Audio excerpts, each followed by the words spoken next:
আসসালামু আলাইকুম প্রিয় সিলেটবাসী।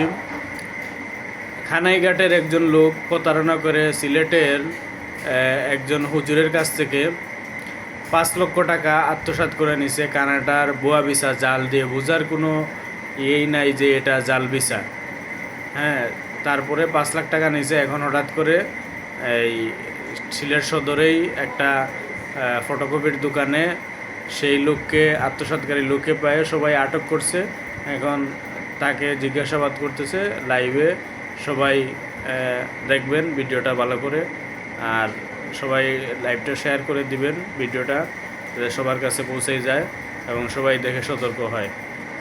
এবং এভাবে অনেকেই প্রতারণা হচ্ছে ভুয়া ভিসার কারণে। সবাই সিলেটের আগ্রহ শুধু বিদেশ যাবে, ইউরোপ কান্ট্রিতে যাবে, এজন্য সবাই আগ্রহ যে ওই দেশে যাবে। এজন্য অনেকে দালালে প্রতারণা করে, সুযোগ বুঝে মানুষকে টাকা আত্মসাৎ করে এবং বিভিন্নভাবে টাকা ছিনিয়ে নিচ্ছে। এভাবেই মানুষের ভুয়া ভিসা বের করে মানুষের বিভিন্ন প্রলোভন দেখে মানুষকে জিম্মি করতেছে টাকা নিয়ে।